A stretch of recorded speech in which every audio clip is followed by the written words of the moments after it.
क्या देख रहे हो? ये कभी नहीं रुकने वाली। दुनिया की हर चीज रुक सकती है, लेकिन टाइम कभी नहीं रुकता। टाइम फ्री तो है, लेकिन प्राइसलेस है। आप टाइम को खरीद नहीं सकते, लेकिन आप इसे यूज कर सकते हो। और अगर एक बार आपने इसे खो दिया, तो आप इसे वापस कभी नहीं पा सकते।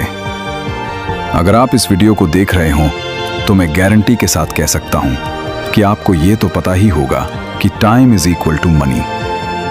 हम टाइम की वैल्यू को कंपेयर करते हैं मनी की वैल्यू के साथ में। मनी की जब बात आती है तो हम बहुत सोच समझकर खर्च करते हैं। 50 रुपए भी अगर हम कहीं खर्च करते हैं तो बहुत सोचते हैं। लेकिन जब बात टाइम की आती है तो हम इतना क्यों नहीं सोचते? सिर्फ इसलिए कि हमारे पास टाइम बहुत है। आज है, कल है, दिन पड़े हैं, हफ्ते पड़े हैं, महीने पड़े हैं, साल पड़े हैं, जिंदगी पड़ी है। पर मनी हमारे पास में बहुत ही कम होती या फिर होती नहीं है। इसलिए हम मनी की वैल्यू करते हैं और टाइम की वैल्यू नहीं करते। तो अगर तुम्हें भी ये लगता है ना कि टाइम बहुत है, तो तुम सबसे बड़े भ्रम में जी रहे हो। जैसा कि 2000 साल पहले गौतम बुद्ध ने कहा था